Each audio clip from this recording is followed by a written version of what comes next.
5 अगस्त 2019 को जम्मू कश्मीर से धारा 370 को हटाया गया। वह गृह मंत्री ने कहा कि देखिए अब सभी खंड जो है वो लागू नहीं होंगे।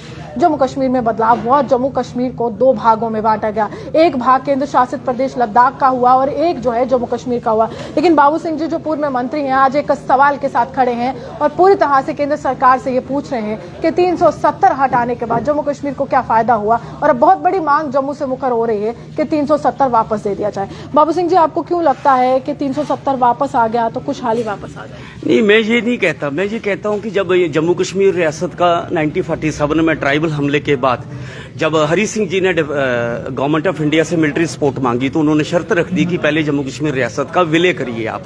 तो हरी सिंह जी ने एक इंस्ट्रूमेंट एक्सेशन साइन किया जिसमें उन्होंने डिफेंस, फॉरेन अफेयर्स और कम्युनिकेशन 3 सब्जेक्ट जो हैं वो गवर्नमेंट ऑफ इंडिया को सौंपे, जिसको लॉर्ड माउंटबेटन उस वक्त गवर्नर जनरल थे, उन्होंने एक्सेप्ट किया। और ये कम्युनिक भी भेजा हरी सिंह जी को कि जब हालात ठीक होंगे, रेडर क्लियर होंगे तो जम्मू कश्मीर के जो अवाम हैं, स्टेट सब्जेक्ट हैं, इस इंस्ट्रूमेंट एक्सेशन को रेटिफाई करेंगे, फाइनलाइज करेंगे जम्मू कश्मीर के अवाम। एक तो ये है। तो जब डॉक्टर करण सिंह जी यहाँ रीजेंट थे, हरी सिंह जी के जाने के बाद डॉक्टर करण सिंह जी रीजेंट थे, वो हेड ऑफ द स्टेट थे, तो हिंदुस्तान का आइन प्रोसेस हो रहा था, पार्लियामेंट को कॉन्स्टिट्यूएंट असेंबली का दर्जा था।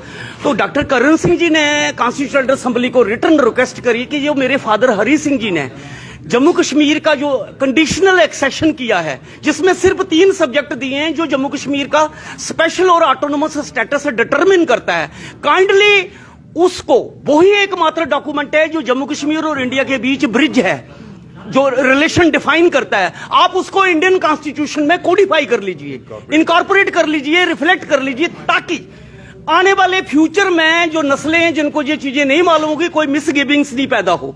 तो तब ये कैबिनेट में डिस्कस हुआ और सरदार पटेल की ड्यूटी लगी जो उस वक्त होम मिनिस्टर थे।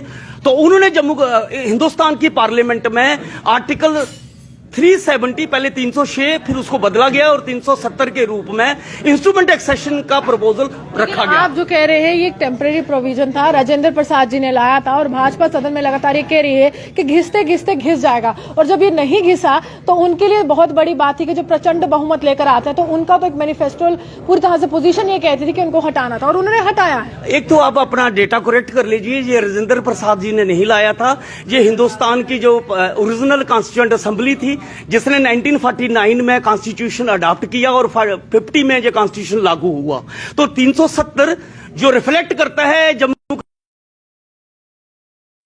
ये उसको कोडिफाई किया गया है ओरिजिनल। मगर अभी वो चीज इतिहास है, अभी इतिहास है। हम भविष्य और वर्तमान की बात करते हैं। हम वर्तमान, देखिए हिस्ट्री से भविष्य का कोई नाता नहीं है, क्योंकि अभी अगर जिनको आप जिनसे आप बात कर रहे हैं उनकी प्रचंड क्या कहता है, आर्टिकल 3 कहता है किसी स्टेट को रीऑर्गेनाइज करना हो, स्टेट असेंबली पहले रिकमेंड करे। यहां स्टेट असेंबली तो डिसॉल्व हो गई थी, किसने रिकमेंड किया, किसने इनको पावर दी हमारी स्टेट को तोड़ने की? प्रचंड बहुमत का मतलब ये नहीं है कि इनकी सुप्रीमेसी होगी। यहां सुप्रीमेसी ऑफ गवर्नमेंट नहीं है, यहां सारे स्टेट के पॉलिटिकल मसला है। 47 से 48 से यहां यूएनओ के मिलिट्री ऑब्जर्वर बैठे हैं, यहां मिलिट्री ऑब्जर्वर बैठे हैं, श्रीनगर बैठे हैं ना यूएनओ के मिलिट्री ऑब्जर्वर। तो अगर ये हमारा इंटीग्रल पार्ट है तो फिर हमारे प्रधानमंत्री उनको किक बैक कर रहे ना, उनको रोल बैक कर रहे ना कि यहां से चले जाएं। फिर इन्होंने शिमला कार्ड क्यों किया, इन्होंने ताशखंद कार्ड क्यों किया, लाहौर डिक्लेरेशन क्यों की, उसमें क्यों इन्होंने माना कि हम आपस में बात करके इसको सेटल करेंगे? पीओके वापस चाहते हैं? नहीं, हम पीओके भी चाहते हैं, गिलगित बल्तिस्तान भी चाहते हैं, लेकिन युद्ध करके नहीं चाहते। हम चाहते हैं कि इंडिया पाकिस्तान। लड़ाई कौन कर रहा है बाबू सिंह जी, लड़ाई कौन कर रहा है? डिप्लोमेटिक रिलेशंस की बात करते हैं, डिप्लोमेटिक रिलेशंस की बात करते हैं, कौन लड़ाई कर रहा है? मैं बताता हूं ना जिस तरीके से वॉर मॉन्गरिंग और जिंगोस्टिक पॉलिटिक्स को प्रमोट किया जा रहा है। मैं कहता हूं कि बाहर रास्ता नहीं है, जम्मू कश्मीर रियासत को रीयूनिफाई किया जाए, दोनों मुल्क जो हैं हमारी स्टेट को मिसहैंडल नहीं करे। देखिए समय आने पर गृह मंत्री कह रहे हैं, समय आने पर गृह मंत्री कह रहे हैं, अब मैं आपको बताती हूँ 370 हटने के फायदे सुनाती हूँ। जम्मू कश्मीर से पत्थरबाजी नदारत हो चुकी है, आतंकी हमलों में कमी आई है, महिलाओं को अधिकार मिले हैं, वाल्मीकि को अधिकार मिले हैं, पीओजे के रिफ्यूजीज को अधिकार मिले हैं। आपकी गलतफहमी है। जिस रियासत में, जिस एरिया में वार होती है, ये वार के डायमेंशन होते हैं, कभी अप कभी डाउन। मैं चैलेंज करके कहता हूं बिल्कुल नहीं खत्म हुई बल्कि आगे बढ़ी है। मैं चैलेंज करता हूँ, आज भी पत्थरबाजी कहाँ? आज भी किलिंग अलगाववादी कहाँ है? कहाँ है? जेल में ठोके हैं आपने? किसने ठोके? जी government of India. Government of India. You are questioning government of India in front of everyone, but still you don't faith in government of India and Prime मैं Minister. गवर्नमेंट ऑफ इंडिया के bound थोड़ा ये कौन सा हूँ, ये मैं Indian constitution को मानता हूँ, गवर्नमेंट को नहीं मानता मैं। I am not bound to the government of India. तो कॉन्स्टिट्यूशन में जो शपथ लेते क्या वो गवर्नमेंट ऑफ इंडिया के नहीं है? कॉन्स्टिट्यूशन की जिन्होंने शपथ ली उसकी धज्जियां उड़ा दी उन्होंने कॉन्स्टिट्यूशन की। उनको किसने पावर दी? आर्टिकल 3 कहता है कि स्टेट का कंसेंट लो, फिर स्टेट को रीऑर्गेनाइज करो। जो ड्रामे जो हिपोक्रेसी करते हैं, इनकी शपथ लेते हैं, इनकी धज्जियां उड़ाते हैं। जम्मू कश्मीर के जो नेता पाकिस्तान की बोली बोल रहे थे, आज वो शांत है, क्या वो अच्छा नहीं लग रहा? तो ये वो माहौल शांत है। आपका सिक्योरिटी एडवाइजर अजीत दोभाल 3 महीने क्या करता रहा वहां दुबई में? अच्छा, पर आप सुनती नहीं फिर? अपने काम की बात सुनती हो मेरी? हिंदुस्तान पाकिस्तान सिक्योरिटी एडवाइजर अजीत डोभाल आप सुन लीजिए ना, आप पत्रकार हो, बहस करने नहीं आई मेरे से। आप सवाल करो, जवाब मेरे हैं। आप बहस करने नहीं मेरे से आई, आप सवाल करो, मेरे जवाब सुनो। अजीत डोभाल 3 महीने ट्रैक टू डिप्लोमेसी में दुबई में गया, बात होती रही और उसके तहत जो 2003 का सीज फायर एग्रीमेंट था LOC पे, वो रिस्टोर हुआ है। आप पाकिस्तान में बात करो, आप पाकिस्तान से बात करो, आप पाकिस्तान से बात करो जस्टिफाइड। आप वहां लाहौर में चले जाओ अफगानिस्तान से जस्टिफाइड, आप और बातें कर लो जस्टिफाइड, और कोई करे तो पाकिस्तान। आप नेशनल सिक्योरिटी एडवाइजर पर सवाल उठा रहे हैं। मैं सवाल तो पुलवामा मैंने वेलकम किया, मैंने वेलकम किया, हमला जब हुआ था तब वेलकम किया। जब पुलवामा हमला हुआ था तब आप कहाँ थे? तब वही अजीत डोभाल के साथ प्रधानमंत्री, रक्षा मंत्री, तमाम मंत्रियों ने ये पुलवामा वाली फिर आप सवाल कर रहे हैं ना? आप सवाल कर रहे हैं। मैं सवाल नहीं कर रहा, आपके सवालों का आप नेशनल सिक्योरिटी, देखिए राजनीति अहम है, लेकिन आप नेशनल सिक्योरिटी एडवाइजर पर सवाल कर रहे हैं। मैं क्यों, मेरा राइट नहीं है? वो कोई कॉन्स्टिट्यूशन से ऊपर है? वो प्राइम मिनिस्टर के अंडर है, प्राइम मिनिस्टर नहीं कॉन्स्टिट्यूशन से ऊपर है मैडम। मैं पढ़ा लिखा हूं, मुझे पता है मेरा राइट क्या है। मुझे पता है इंडियन स्टेट के सारे ऑर्गन कॉन्स्टिट्यूशन के तहत हैं, कोई सुप्रीमेसी ऑफ गवर्नमेंट नहीं है।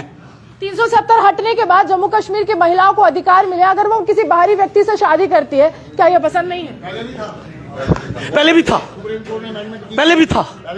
ये सब मिस इन्फॉर्मेशन की कंपेन है, ये मिस इन्फॉर्मेशन की कंपेन है। नहीं तो मैं लाके दे दूंगा मेरी सीट। आप मेरे को एक बात बताइए ना, आपको परेशानी किससे है? प्रधानमंत्री से है, भाजपा से? मुझे कोई प्रधानमंत्री, मेरा कौन सी जमीन बांट रही है मैंने प्रधानमंत्री से? मुझे रिजेंटमेंट है जो प्रधानमंत्री ने हमारी स्टेट को हमें पूछे बिना तोड़ा। लेकिन 370 के बाद 370 मैडम मालूम है क्यों मिली? ये हरि सिंह जी ने इंस्ट्रूमेंट एक्सेशन जो गवर्नमेंट ऑफ इंडिया से किया था, उसी को रिफ्लेक्ट किया है 370 के रूप में। अच्छा, मुझे किसने कहा टेम्परेरी है? पढ़ो आप आर्टिकल 370 पढ़ो। टेम्परेरी क्या था? वो टेम्परेरी वो इसलिए है, उसमें लिखा है उस वक्त हमारा मामला, हमारे प्रधानमंत्री जम्मू कश्मीर के मसले को यूएनओ में ले गए। Chapter 6 clause article 35 UN charter के तहत वहां दर्ज है। और जब मामला वहां था तो सिक्योरिटी काउंसिल ने रेजोल्यूशन पास किया 48 का, प्लेबिसट का। इन्होंने मान लिया कि प्लेबिसट करवाएंगे। बस सुन लीजिए, तो जब आइन बन रहा था, तो जब हमारा मामला सब जुडिस था यूएनओ में, तो तब इन्होंने सोचा कि अगर प्लेबिसट होगा तो बाय द वे हम प्लेबिसट हार गए, तो फिर ये इस आर्टिकल की क्या रेलेवेंस रहेगी? तो पाकिस्तान भी सवाल उठा रहा था कि 370 क्यों उठाया? टेम्परेरी पाकिस्तान सवाल उठा रहा था तो जवाब देने के लिए 370 हटाया, सिंपल।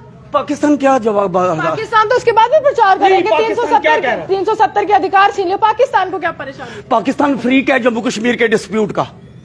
एक हिस्सा हमारी रियासत का उधर है, LOC के उधर एक हिस्सा है हमारा। सवाल उठाना था उसके लिए। नहीं, पाकिस्तान को अगर आप कहती हो नहीं उठाना, तो फिर आपने लाहौर डिक्लेरेशन वाजपेयी ने साइन क्यों किए? लो बस में बैठ के लाहौर क्यों गए और लाहौर डिक्लेरेशन पे साइन क्यों किए? अगर पाकिस्तान नहीं है तो बाय ही साइंड लाहौर डिक्लेरेशन। होमवर्क करो, होमवर्क। आज जम्मू कश्मीर यूटी है, केंद्र शासित प्रदेश मैं मानता नहीं इस यूटी को, गलत है। हमारी रियासत है, हम इस रियासत को बहाल करना चाहते हैं। आई डोंट रिकॉग्नाइज कि ये यूटी है। सुप्रीम कोर्ट क्या है? सुप्रीम कोर्ट ने आज तक 2019 से हमें सुना ही नहीं हमें। विश्वास नहीं है। फिर विश्वास तो उठता है जब 2-2 साल इतने अर्जेंट मैटर को सुना नहीं जाएगा, तो विश्वास कहां रहता है? अब आप क्या चाहते हैं? मैं इतना कुछ बोल के कहते स्टेट बहालो, स्पेशल स्टेटस बहालो, हमारा आइन बहालो और जम्मू कश्मीर के मसले का परमानेंट सोल्यूशन निकले। स्टेट जम्मू कश्मीर मसला ही नहीं है। सबसे बड़ी बात है Jammu Kashmir is an integral part of India, वो सब जानते हैं, ये मसला है ही नहीं। अच्छा, और ये मसला है कश्मीर तो जो है। फिर शिमला एग्रीमेंट की क्लास 6 पढ़ लीजिए। नहीं, आप मेरे को एक बात आप बताइए। क्या कर रही हो? तो मैं तो शांति आप भी मीठा मीठा बोलो, मैं भी मीठा मीठा। आप 1000 वीडियो सेंड कर दूं, मैं तब से लड़ रहा हूं। 1000 वीडियो। ठीक कह रहे हैं बाबू सिंह जी, मैडम मैं तारीफ करता हूँ, ये सच कह रहे हैं। साफ तौर पर जम्मू कश्मीर में 370 को बहाल करने का सवाल